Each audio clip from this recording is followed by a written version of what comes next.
Y le voy a decir: Dios, en respuesta, en gratitud.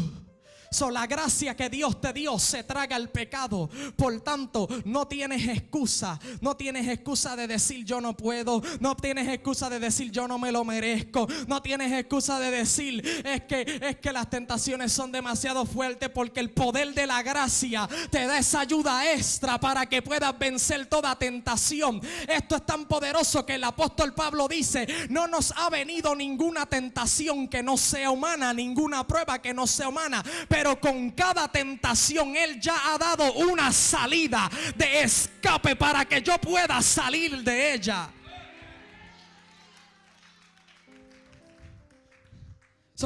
Porque hay que tener precaución. Este es el tiempo donde se está predicando el evangelio de la debilidad. Acostúmbrate a tu debilidad. Amárrate a tu debilidad. Si tú lo tienes, lidia con eso.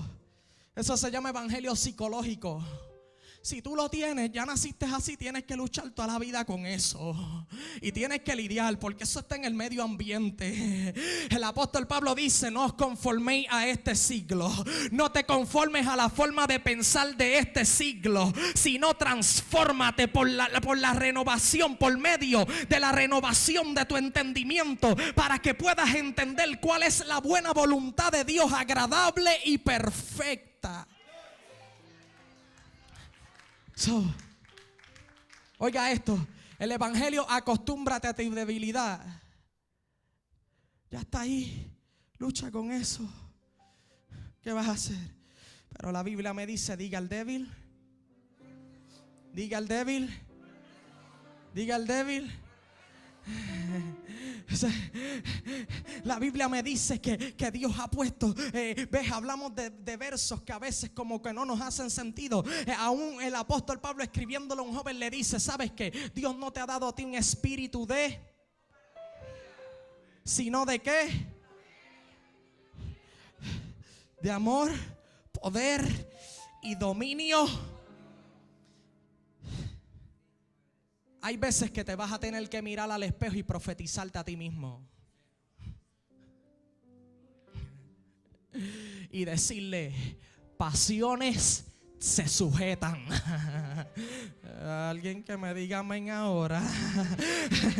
Hay veces que te vas a tener que profetizar a ti mismo y decir: Dios me ha dado dominio propio. Y no solamente eso, Dios me ha dado un espíritu de poder. No solamente para brincar y hablar en lengua. Dios me ha dado un espíritu de poder para tener dominio propio.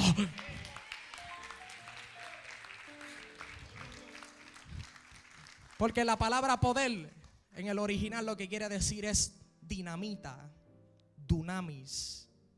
En otras palabras, si tú pones una dinamita abajo de aquí, ¿qué pasa?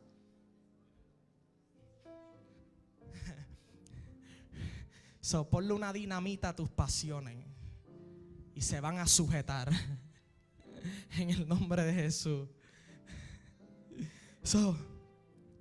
Quiere decir que cuando yo entiendo esto de la gracia de Dios, de que no hay condenación, de que Dios me ama, quiere decir que Dios no está tan interesado en mandarme al infierno.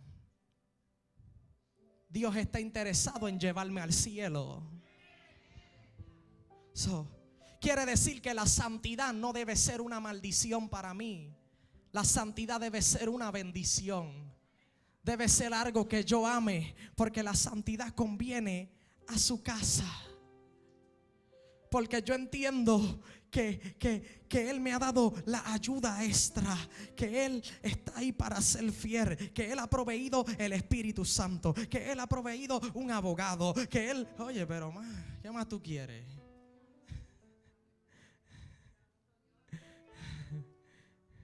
O sea, Dios te ha proveído todas las herramientas para que lo puedas lograr y lo puedas hacer.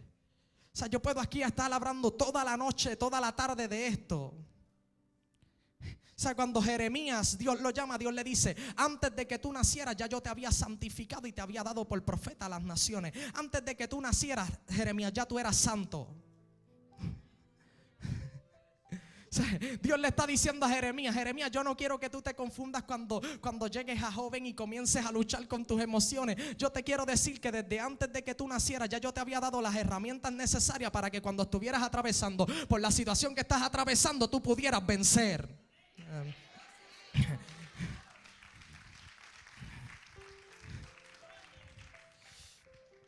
Oiga esto. Y el verso que leí, Isaías capítulo 6, un verso muy poderoso, comienza hablando y comienza diciendo lo siguiente. Dice que en el año que murió el rey Uzías, vi yo al Señor sentado sobre un trono alto y sublime. Oye esto, oiga esto. El rey Uzías era el primo de Isaías.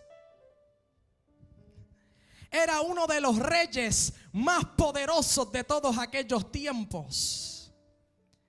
El rey Uzías inspiraba a Isaías. Oiga, escuche. Uzías era como decir lo que es Obama para esta generación.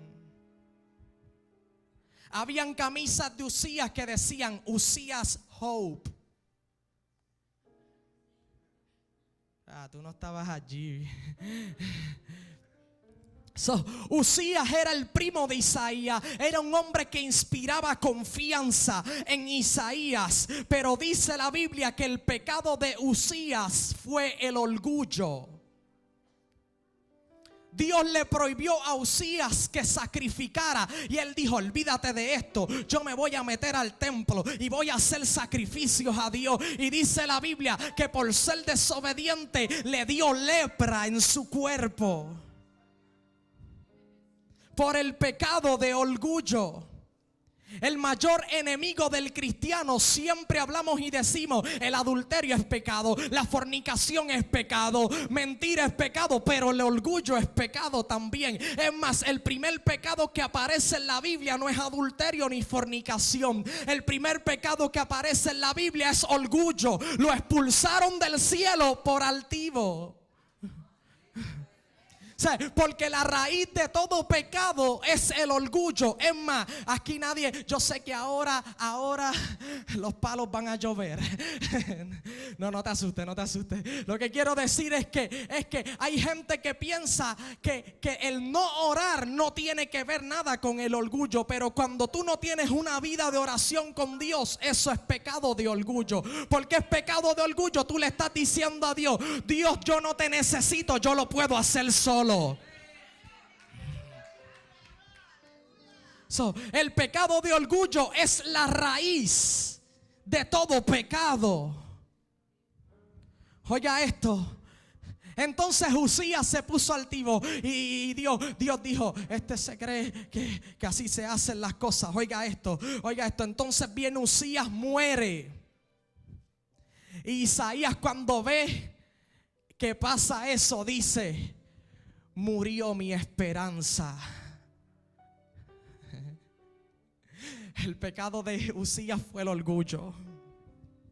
Entonces él dice: murió mi esperanza.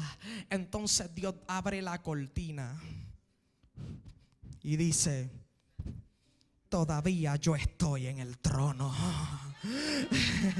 Esto no lo empezó Uzías. Entonces lo que podemos decir de eso es: en el año que murió mi orgullo, en el año que murieron mis esperanzas, vi yo al Señor sentado sobre un trono alto y sublime. Tal vez este ha sido un año trágico. Tal vez tú sientes que Dios ha estado matando tu orgullo. Tal vez tú sientes que Dios te ha estado sacudiendo por dentro. Pues Dios dice: en el año que mueran tus esperanzas, en el año que muera tu orgullo, es cuando yo voy a abrir la cortina y voy a revelar algo nuevo. Dile al que está a tu lado, Dios va a abrir la cortina. Dios va a abrir la cortina. Dios va a revelar algo nuevo. En el año que murió el orgullo de Isaías, en el año que murieron sus esperanzas, Dios dijo: ahora es que yo voy a abrir la cortina. Y voy a revelar algo a tu favor. Y voy a revelar algo poderoso a tu favor. Oiga esto. Entonces, después que mueren las esperanzas de Isaías, oiga esto, dice la Biblia que las faldas de Dios llenaban el templo. Oiga esto, la mujer del flujo de sangre le dijo, oh, si tan solo yo tocara el borde de su manto. Entonces son las faldas de Dios, es el traje de Dios lo que está tocando el templo. ¿Sabes? Y me imagino que Isaías estaba allí, tal vez lo podía tocar o lo podía palpar. Es solo algo, una imaginación que yo estoy usando acá. Pero lo que quiero decirles es que para los judíos en el borde del manto estaban las promesas de Dios.